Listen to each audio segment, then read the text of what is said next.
Hey guys, I'm Shadab from in back again with another video. In this video, we will be understanding what is protocol. So without any further ado, let's get started. Let's take this scenario. You are at an airport or at a train station and trying to connect Wi-Fi to your phone or laptop. So have you ever wondered how does your phone or laptop get connected to the Wi-Fi? In order to connect your phone or laptop to the Wi-Fi, both the devices have to agree on the same protocol. It's a kind of agreement between your phone and the Wi-Fi.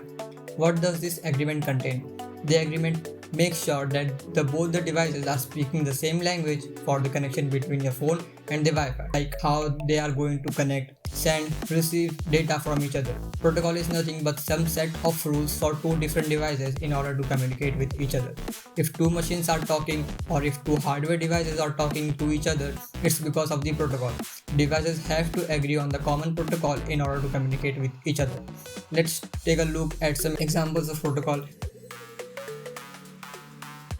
You are trying to connect your phone to Wi-Fi. It's a Wi-Fi protocol. If you are downloading files from a server or a website, it's a FTP protocol. If you are sending an email to your friend, it's an email protocol.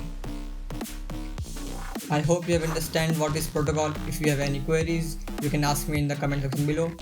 And finally, thanks for watching. We have started a series on web basics and this is the first video of the series. If you are new on this channel, I make videos on web development, so if you are interested, make sure you hit that red shiny subscribe button and never miss an update from me. And thanks again for watching. I will see you guys in the next video. Till then, stay weird, stay original.